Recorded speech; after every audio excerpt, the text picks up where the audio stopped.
नमस्कार।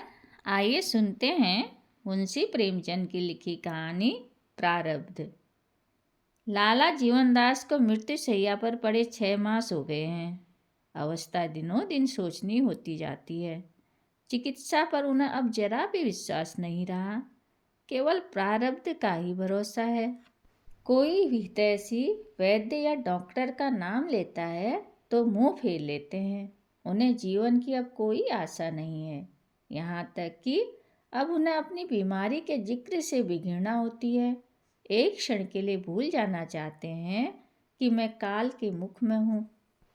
एक क्षण के लिए इस दुस्साध्य चिंता भार को सिर से फेंक कर स्वाधीनता से सांस लेने के लिए जीवनदास का चित्त लालायित हो जाता है। उन्हें राजनीति से कभी रुचि नहीं रही। अपनी व्यक्तिगत चिंताओं में ही लीन रहते। लेकिन अब उन्हें राजनीतिक विषयों के विशेष प्रेम हो गया है। अपनी बीमारी की चर्चा के अतिरिक्त वे प्रत्येक विषय को शौक से सुनते हैं। किंतु यूं ही किसी ने सहानुभूति से किसी औषधि का नाम लिया कि उनकी तौरियां बदल जाती हैं। अंधकार में विलाप ध्वनि इतनी आशाजनक नहीं होती जितनी प्रकाश की एक झलक। वे यथार्थवादी पुरुष थे। धर्म, अधर्म, स्वर्ग, नरक की व्यवस्थाएं उनके विचार परिधि से बाहर थी। यहाँ तक कि अज्ञात भय से भी वे शंकित न होते थे। लेकिन उनका कारण उनकी मानसिक शीतलता न थी, बल्कि लोक चिंता ने परलोक चिंता का स्थान ही शेष न रखा था। उनका परिवार बहुत छोटा था। पत्नी थी और एक बालक। लेकिन उनका स्वभाव उदार था, जो सदैव क्षीण से बढ़ा रहता था। उस पर यह असाध्य और चिरकालीन रोग ने क्षीण पर कई दर्जे की वृद्धि कर दी थी। प्राय चिंतामग्न रहते, मेरे पीछे निस्सहायों का क्या हाल होगा, ये किसके सामने हाथ फैलाएंगे, कौन इनकी खबर लेगा। हाय, मैंने विवाह क्यों किया, पारिवारिक बंधन में क्यों फंसा। क्या इसलिए कि ये संसार के हिमतुल्य दया के पात्र बने। क्या अपने कुल की प्रतिष्ठा और सम्मान को यूं विनष्ट होते दूं। जिस जीवनदास ने सारे नगर को अपनी अनुग्रह दृष्टि से पल्लवित कर दिया था, उसी के पुत्र और पत्नी द्वार द्वार ठोकरें खाते फिरें। हाय, क्या होगा। कोई अपना नहीं। चारों ओर भयावह वन है। कहीं मार्ग का पता नहीं। यह सरल रमणी या अबोध बालक, इन्हें किस पर छोड़ूं। हम अपनी आन पर जान देते थे। हमने किसी के सामने सिर नहीं झुकाया, किसी के सीढ़ी नहीं हुए, सदैव गर्दन उठाकर चले। और अब यह नौबत है कि कफन का भी ठिकाना नहीं। आधी रात गुजर चुकी। जीवनदास की हालत आज बहुत नाजुक थी। बार बार मूर्छा आ जाती, बार बार हृदय की गति रुक जाती। उन्हें ज्ञात होता था कि अब अंत निकट है। कमरे में एक लैंप जल रहा था। उनकी चारपाई के समीप ही प्रभावती और उनका बालक साथ सोए हुए थे। जीवनदास ने कमरे की दीवारों को निराशापूर्ण नेत्रों से देखा, जैसे कोई भटका हुआ पथिक निवास स्थान की खोज में हो। चारों ओर से घूमकर उनकी आंखें प्रभावती के चेहरे पर जम गई। हाँ, यह सुंदरी एक क्षण में विधवा हो जाएगी। यह बालक वृत्तिहीन हो जाएगा।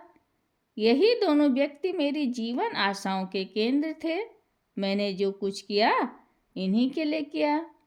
मैंने अपना जीवन इन्हीं पर समर्पण कर दिया था और अब इन्हें मझधार में छोड़े जाता हूँ, इसलिए कि वे विपत्ति भंवर के कौर बन जाएं। इन विचार ने उसके हृदय को मसोस दिया। उसकी आंखों से झर झर आंसू बहने लगे। अचानक उनके विचार प्रवाह में एक विचित्र परिवर्तन हुआ। निराशा की जगह मुख पर एक दृढ़ संकल्प की आभा दिखाई दी, जैसे किसी गृह स्वामिनी की झिड़कियां सुनकर एक दीन भिक्षुक के तेवर बदल जाते हैं। नहीं, कदापि नहीं। मैं अपने प्रिय पुत्र और अपनी प्राण प्रिय पत्नी पर प्रारब्ध का अत्याचार न होने दूंगा। अपने कुल की मर्यादा को भ्रष्ट न होने दूंगा। अबला को जीवन की कठिन परीक्षा में न डालूंगा। मैं मर रहा हूँ, लेकिन प्रारब्ध के सामने सिर न झुकाऊंगा, उसका दास नहीं स्वामी बनूंगा। अपनी नौका को निर्दय तरंगों के आश्रित न बनने दूंगा। निसंदेह संसार मोह बनाएगा, मुझे दुरात्मा घातक नराधम कहेगा, इसलिए कि उसके पाश्विक आमोद में, उसकी पैशाचिक क्रीड़ाओं में एक व्यवस्था कम हो जाएगी। कोई चिंता नहीं, मुझे संतोष तो रहेगा कि उसका अत्याचार मेरा बाल भी बांका नहीं कर सकता। उसकी अनर्थ लीला से मैं सुरक्षित हूँ। जीवन दास के मुख पर एक वर्णहीन संकल्प अंकित था, वह संकल्प जो आत्महत्या का सूचक है। वे बिछौने से उठे, मगर हाथ पांव थर थर कांप रहे थे। कमरे की प्रत्येक वस्तु उन्हें आंखें फाड़ फाड़ कर देखती हुई जान पड़ती थी। अलमारी के शीशे में अपनी परछाई दिखाई दी तो चौंक पड़े। वह कौन? ख्याल आ गया, यह तो अपनी छाया है। उन्होंने अलमारी से एक चमचा और एक प्याला निकाला। प्याले में वह जहरीली दवा थी जो डॉक्टर ने उनकी छाती पर मलने के लिए दी थी। प्याले को हाथ में लिए चारों ओर सहमी हुई दृष्टि से ताकते हुए वे प्रभावती के सिरहाने आकर खड़े हो गए। हृदय पर करुणा का आवेग हुआ। आह, इन प्यारों को क्या मेरे ही हाथों मरना लिखा था? मैं ही इनका यमदूत बनूंगा। यह अपने ही कर्मों का फल है। मैं आंखें बंद कर अपने वैवाहिक बंधन में फंसा। इन भावी आपदाओं की ओर क्यों मेरा ध्यान न गया? मैं इस समय ऐसा हर्षित और प्रफुल्लित था, मानो जीवन एक अनादि सुख सरा है, एक सुधामय आनंद सरोवर। यह उसी अदूरदर्शिता का परिणाम है कि आज मैं यह दुर्दिन देख रहा हूँ। हठात उनके पैरों में कंपन हुआ, आंखों में अंधेरा छा गया, नाड़ी की गति बंद होने लगी। वे करुणामयी भावनाएं मिट गई। शंका हुई, कौन जाने यही दौरा जीवन का अंत हो। वे संभल कर उठे और प्याले से दवा का एक चम्मच निकालकर प्रभावती के मुंह में डाल दिया। उसने नींद में दो एक बार मुंह चलाकर करवट बदल ली। तब उन्होंने लखनदास का मुंह खोलकर उसमें भी एक चम्मच भर दवा डाल दी और प्याले को जमीन पर पटक दिया। पर हा मानव परवस्ता, हा प्रबल भावी। भाग्य की विषम कीड़ा अब भी उनसे चाल चल रही थी। प्याले में विष न था, वह टॉनिक था जो डॉक्टर ने उनका बल बढ़ाने के लिए दिया था। प्याले को रखते ही उनके कांपते हुए पैर स्थिर हो गए। मूर्छा के सब लक्षण जाते रहे। चित्त पर भय का प्रकोप हुआ। वे कमरे में एक क्षण भी न ठहर सके। हत्या प्रकाश का भय हत्या कर्म से कई दारुण था। उन्हें दंड की चिंता न थी, पर निंदा और तिरस्कार से बचना चाहते थे।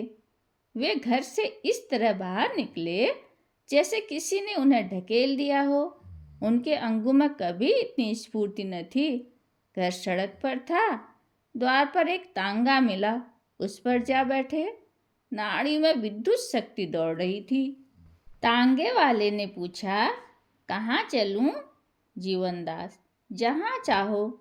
तांगे वाला, स्टेशन चलूं? जीवनदास, वहीं सही। तांगे वाला, छोटी लाइन चलूं या बड़ी लाइन? जीवनदास, जहाँ गाड़ी जल्दी मिल जाए। तांगे वाले ने उन्हें कौतूहल से देखा, परिचित था। बोला, आपकी तबीयत अच्छी नहीं है क्या? और कोई साथ ना आएगा? जीवनदास ने जवाब दिया, नहीं, मैं अकेला ही जाऊंगा। तांगे वाला, आप कहाँ जाना चाहते हैं? जीवनदास, बहुत बातें न करो, यहाँ से जल्दी चलो। तांगे वाले ने घोड़े को चाबुक लगाया और स्टेशन की ओर चला। जीवनदास वहां पहुंचते ही तांगे से कूद पड़े और स्टेशन के अंदर चले। तांगे वाले ने कहा, पैसे? जीवनदास को अब ज्ञात हुआ कि मैं घर से कुछ नहीं लेकर चला, यहाँ तक कि शरीर पर वस्त्र भी न थे। बोले, पैसे फिर मिलेंगे। तांगे वाला, आप न जाने कब लौटेंगे। जीवनदास, मेरा जूता नया है, ले लो। तांगे वाले का आश्चर्य और भी बढ़ा। समझा, उन्होंने शराब पी है, अपने आपे में नहीं है। चुपके से जूता लिया और चलता बना। गाड़ी के आने में अभी घंटे की देर थी। जीवनदास प्लेटफार्म पर जाकर टहलने लगे। धीरे धीरे उनकी गति तीव्र होने लगी, मानो कोई उनका पीछा कर रहा हो। उन्हें इसकी बिल्कुल चिंता न थी कि मैं खाली हाथ हूँ। जाड़े के दिन थे, लोग सर्दी के मारे अकड़े जाते थे, किंतु उन्हें ओढ़ने बिछोने की भी सुधि न थी। उनकी चैतन्य शक्ति नष्ट हो गई थी, केवल अपने दुष्कर्म का ज्ञान जीवित था। ऐसी शंका होती थी कि प्रभावती मेरे पीछे दौड़ी चली आती है। कभी भ्रम होता कि लखनदास भागता हुआ आ रहा है, कभी पड़ोसियों के धर पकड़ की आवाज़ कानों में आती थी। उनकी कल्पना प्रतिक्षण उत्तेजित होती जाती थी, यहाँ तक कि वे प्राण भय के माल के बारों के बीच में जा छिपे। एक एक मिनट पर चौंक पड़ते थे और सशंक नेत्रों से इधर उधर देखकर फिर छिप जाते थे। उन्हें अब यह भी स्मरण न रहा कि मैं यहाँ क्या करने आया हूँ। केवल अपनी प्राण रक्षा का ज्ञान शेष था। घंटियाँ बजी, मुसाफिरों के झुंड आने लगे। कुलियों की बग झक, मुसाफिरों की चीख और पुकार, आने जाने वाले इंजनों की धक धक से हाहाकार मचा हुआ था। किंतु जीवनदास उन बोरों के बीच में इस तरह पैंतरे बदल रहे थे, मानो वे चैतन्य होकर उन्हें घेरना चाहते हैं। निदान गाड़ी स्टेशन पर आकर खड़ी हो गई। जीवनदास संभल गए, स्मृति जागृत हो गई। लपक कर बोरू में से निकले और एक कमरे में जा बैठे। इतने में गाड़ी के द्वार पर खट खट की ध्वनि सुनाई दी। जीवनदास ने चौंक कर देखा, टिकट निरीक्षक खड़ा था। उनकी अचेतनावस्था भंग हो गई। वह कौन सा नशा है जो मार के आगे न भाग जाए? व्याधि की शंका संज्ञा को जागृत कर देती है। उन्होंने शीघ्रता से जलगृह खोला और उसमें घुस गए। निरीक्षक ने पूछा, और कोई नहीं? मुसाफिरों ने एक स्वर में कहा, अब कोई नहीं है। जनता को अधिकारी वर्ग से एक नैसर्गिक द्वेष होता है। गाड़ी चली तो जीवनदास बाहर निकले। यात्रियों ने एक प्रचंड हास्यध्वनि से उनका स्वागत किया। यह देहरादून मेल थी। रास्ते भर जीवनदास कल्पनाओं में मग्न रहे। हरिद्वार पहुंचे तो उनकी मानसिक अशांति बहुत कुछ कम हो गई थी। एक क्षेत्र से कंबल लाए, भोजन किया और वहीं पड़े रहे। अनुग्रह के कच्चे धागे को वे लोहे की बेड़ी समझते थे, पर दुरावस्था ने आत्मगौरव का नाश कर दिया था। इस भांति कई दिन बीत गए, किंतु मौत का तो कहना ही क्या, वह व्याधि भी शांत होने लगी जिसने जीवन से निराश कर दिया था। उनकी शक्ति दिनों दिन बढ़ने लगी। मुख की क्रांति प्रदीप्त होने लगी। वायु का प्रकोप शांत हो गया, मानो दो प्रिय प्राणियों के बलिदान ने मृत्यु को तृप्त कर दिया था। जीवनदास को यह रोग निवृत्ति उस दारुण रोग से भी अधिक दुखदायी प्रतीत होती थी। वे अब मृत्यु का आवाहन करते, ईश्वर से प्रार्थना करते कि फिर उसी जीर्णावस्था का दुरागम हो। नाना प्रकार के कुपथ्य करते, किंतु कोई प्रयत्न सफल न होता था। उन बलिदानों ने वास्तव में यमराज को संतुष्ट कर दिया था। अब उन्हें चिंता होने लगी, क्या मैं वास्तव में जिंदा रहूंगा? लक्षण ऐसे ही दिखाई पड़ते थे। नित्य प्रति यह शंका प्रबल होती जाती थी। उन्होंने प्रारब्ध को अपने पैरों पर झुकाना चाहा था, पर अवश्य उनके पैरों की रस चाट रहे थे। उन्हें बार बार अपने ऊपर क्रोध आता। कभी व्यग्र होकर उठते कि जीवन का अंत कर दूं, तकदीर को दिखा दूं कि मैं अब भी उसे कुचल सकता हूँ। किंतु उनके हाथों विकट यंत्रणा भोगने के बाद उन्हें भय होता था कि कहीं इससे भी जटिल समस्या न उपस्थित हो जाए, क्योंकि उन्हें उनकी शक्ति का कुछ कुछ अनुमान हो गया था। इन विचारों ने उनके मन में नास्तिकता के भाव उत्पन्न कर दिए। वर्तमान भौतिक शिक्षा ने उन्हें पहले ही अनात्मावादी बना दिया था। अब उन्हें समस्त प्रकृति अनर्थ और अधर्म के रंग में डूबी हुई मालूम होने लगी। यहाँ न्याय नहीं, दया नहीं, सत्य नहीं। असंभव है कि यह सृष्टि किसी कृपालु शक्ति के अधीन हो और उसके ज्ञान में नित्य ऐसे विभत्स, ऐसे भीषण अभिनय होते रहे। वह न दयालु है, न वत्सल है, वह सर्वज्ञानी और अंतर्यामी भी नहीं। निसंदेह वह एक विनाशिनी, वक्र और विकारमयी शक्ति है। सांसारिक प्राणियों ने उनकी अनिष्ट पीड़ा से भयभीत होकर उसे सत्य का सागर, दया और धर्म का भंडार, प्रकाश और ज्ञान का स्रोत बना दिया है। यह हमारा दीन विलाप है, अपनी दुर्बलता का अश्रुपात। इसी शक्तिहीनता को, इसी निस्सहायता को हम उपासना और आराधना कहते हैं और उस पर गर्व करते हैं। दार्शनिकों का कथन है कि यह प्रकृति अटल नियमों के अधीन है। यह भी उनकी श्रद्धालुता है। नियम जड़, अचैतन्य होते हैं, उनमें कपट के भाव कहाँ। इन नियमों का संचालक इस इंद्रजाल का मदारी अवश्य है, यह स्पष्ट है, किंतु वह प्राणी देवता नहीं, पिशाच है। इन भाव ने सने सने क्रियात्मक रूप धारण किया। सद्भक्ति हमें ऊपर ले जाती है, असद्भक्ति हमें नीचे गिराती है। जीवनदास की नौका का लंगर उखड़ गया। अब उनका न कोई लक्ष्य था और न कोई आधार। उनकी नौका तरंगों में डांवाडोल होती रहती थी। 15 वर्ष बीत गए। जीवनदास का जीवन आनंद और विलास में कटता था। रमणीक निवास स्थान था, सवारियां थी, नौकर चाकर थे, नित्य राग रंग होता रहता था। अब इंद्रिय लिप्सा उनका धर्म था, वासना तृप्ति उनका जीवन तत्व। वे विचार और विवेक के बंधनों से मुक्त हो गए थे।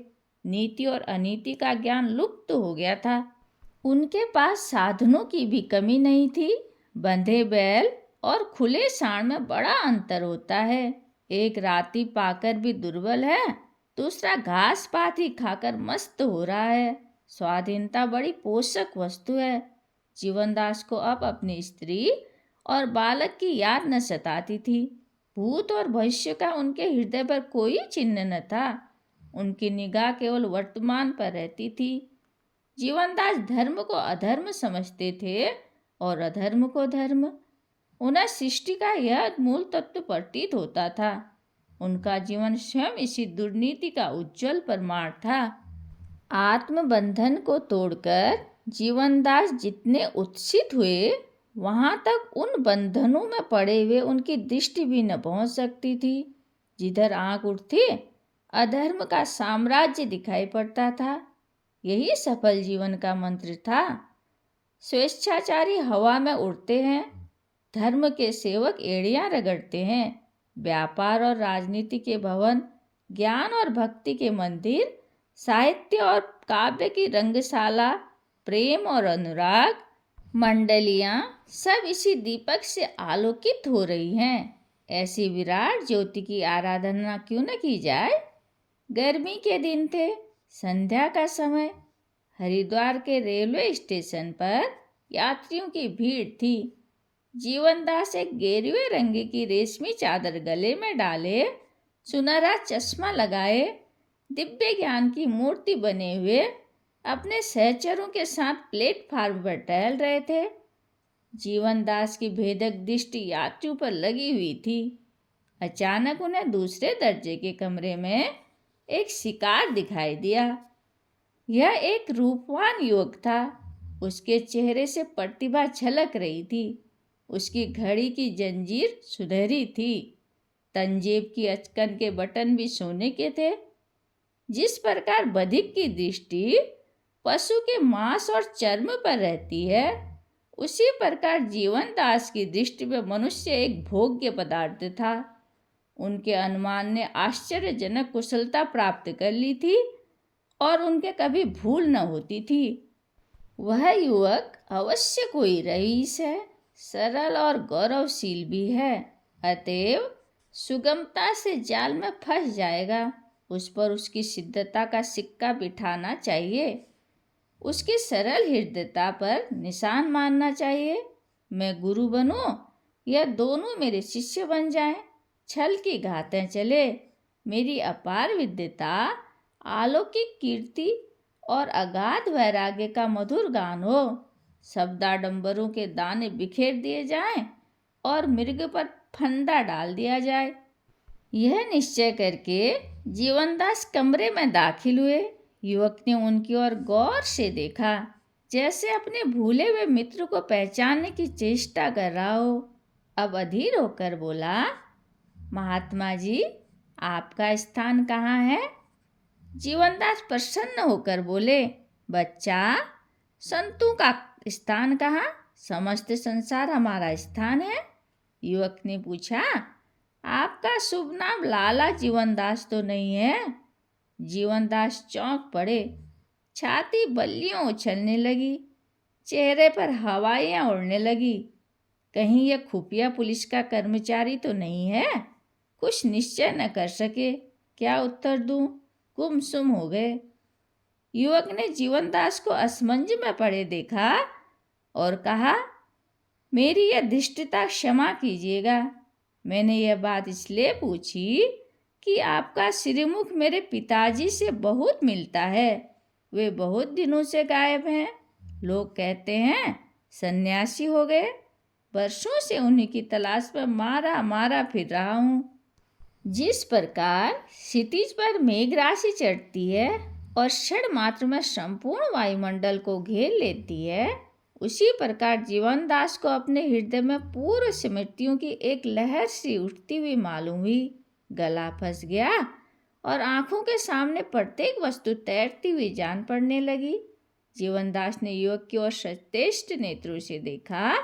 स्मृति सजग हो गई।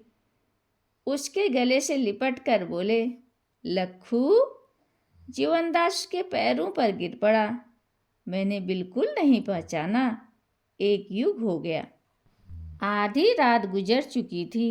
लखनदास सो रहा था और जीवनदास खिड़की से सिर निकाले विचारों में मग्न थे। प्रारब्ध का यह नया अभिनय उनके नेत्रों के सामने था। वह धारणा जो अतीत काल से उनके पथ प्रदर्शक बनी हुई थी, हिल गई। मुझे अहंकार ने कितना विवेकहीन बना दिया था। समझता था मैं ही सृष्टि का संचालक हूँ। मेरे मरने पर परिवार का अधपतन हो जाएगा। पर मेरी यह दुश्चिंता कितनी मिथ्या निकली। जिन्हें मैंने विष दिया वे आजीवित हैं, सुखी हैं और संपत्तिशाली हैं। असंभव था कि लखू को ऐसी उच्च शिक्षा दे सकता। माता ने पुत्र प्रेम और अध्यवसाय ने कठिन मार्ग कितना सुगम कर दिया। मैंने उसे इतना सच्चरित्र, इतना दृढ़ संकल्प, इतना कर्तव्यशील कभी न बना सकता। यह स्वावलंबन का फल है। मेरा भी उसके लिए अमृत हो गया। कितना विनयशील, हंसमुख, निष्प्रय और चतुर युग है। मुझे तो अब उसके साथ बैठते हुए भी संकोच होता है। मेरा सौभाग्य कैसे उदय हुआ है। मैं विराट जगत को किसी पैशाचिक शक्ति के अधीन समझता था, जो दीन प्राण के साथ बिल्ली और चूहे का खेल खेलती है। हाँ मूर्खता, हाँ अज्ञान। आज मुझ जैसा पापी मनुष्य इतना सुखी है, इसमें संदेह नहीं कि इस जगत का स्वामी दया और कृपा का महासागर है।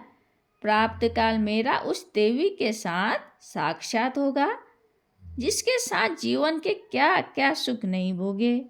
अब मेरे पोते और पोतियां मेरी गोद में खेलेंगे। मित्रगण मेरा स्वागत करेंगे। ऐसे दयामय भगवान को मैं अमंगल का मूल समझता था। इस विचार में पड़े हुए जीवनदास को नींद आ गई। जब नींद खुली तो लखनऊ की प्रिय और परिचित ध्वनि कानों में आई। वे चौंक कर उठ बैठे। लखनदास असबाब उतरवा रहे थे। स्टेशन के बाहर उनकी फिटन खड़ी थी। दोनों आदमी उस पर बैठे। जीवनदास का हृदय आवाहन से भर रहा था। मौन रूप बैठे हुए थे। मानो समाधि में हो। फिटन चली। जीवनदास को प्राय सभी चीजें नई मालूम होती थी। नवे बाजार, नवे गली कूचे, नवे प्राणी थे। युगांतर सा हो गया था। निदान उन्हें एक रमणीक बंगला सा दिखाई पड़ा, जिसके द्वार पर मोटे अक्षरों पे अंकित था, जीवनदास पाठशाला। जीवनदास ने विस्मित होकर पूछा, क्या है? लखनदास ने कहा, माताजी ने आपकी स्मृति रूप यह पाठशाला खोली है। यहाँ कई लड़के छात्रवृत्ति पाते हैं। जीवनदास का दिल और भी बैठ गया। मुंह से एक ठंडी सांस निकल आई। थोड़ी देर के बाद फिटन रुकी। लखनदास उतर पड़े। नौकरों ने असबाब उतारना शुरू किया। जीवनदास ने देखा, एक पक्का 2 मंजिला मकान था। उनके पुराने खपरेल घर का कोई चिन्ह न था। केवल एक नीम का वृक्ष बाकी था। उसी समय 2 कोमल बालक बाबूजी कहते हुए दौड़े और लखनदास के पैरों से लिपट गए। घर में एक हलचल सी मच गई। दीवान खाने के पीछे एक सुंदर पुष्प वाटिका थी। जीवनदास ऐसे चकित हो रहे थे मानो कोई तिलिस्म देख रहे हों। रात्रि का समय था। 12 बज चुके थे। जीवनदास को किसी करवट नींद न आती थी। अपने जीवन का चित्र उनके सामने था। इन 15 वर्षों में उन्होंने जो कांटे बोए थे, वे इस समय उनके हृदय में चुभ रहे थे। जो गड्ढे खोदे थे, वे उन्हें निगलने के लिए मुंह खोले हुए थे। उनकी दशा में एक ही दिन में घोर परिवर्तन हो गया था। अभक्ति और अविश्वास की जगह विश्वास का अभ्युदय हो गया था। और यह विश्वास केवल मानसिक न था, वरन प्रत्यक्ष था। ईश्वरी न्याय का भय एक भयंकर मूर्ति के सदृश उनके सामने खड़ा था। उससे बचने की अब उन्हें कोई युक्ति नजर न आती थी। अब तक जीवनदास की स्थिति उस आग की चिंगारी के समान थी जो किसी मरुभूमि पर पड़ी हुई हो। उससे हानि की कोई शंका न थी। लेकिन आज वह चिंगारी खलिहान के पास पड़ी हुई थी। मालूम नहीं कब वह प्रज्वलित होकर खलिहान को भस्मीभूत कर दे। ज्यों ज्यों रात गुजरती थी, यह भय ग्लानि का रूप धारण करता जाता था। हाँ, शोक, मैं इस योग्य भी नहीं कि इस साक्षात क्षमा दया को अपने कलुषित मुंह दिखाऊं। उसने मुझ पर सदैव करुणा और वात्सल्य की दृष्टि रखी और यह शुभ दिन दिखाया। मेरी कालिमा उसकी उज्ज्वल कीर्ति पर एक काला दाग है। मेरी कलुषता क्या इस मंगल चित्र को कलुषित न कर देगी? मेरी पापाग्नि के स्पर्श से क्या हरा भरा उद्यान मटिया मेट न हो जाएगा? मेरी अपकीर्ति कभी न कभी प्रकट होकर इस कुल की मर्यादा और सम्मान को नष्ट कर देगी। मेरे जीवन से अब किसको सुख है? कदाचित भगवान ने मुझे लज्जित करने के लिए, मुझे अपनी तुच्छता से अवगत कराने के लिए और मेरे गले में अनुताप की फांसी डालने के लिए यह अद्भुत लीला दिखाई है। हाँ, इसी कुल की मर्यादा रक्षा के लिए मैंने भीषण हत्याएं की थी।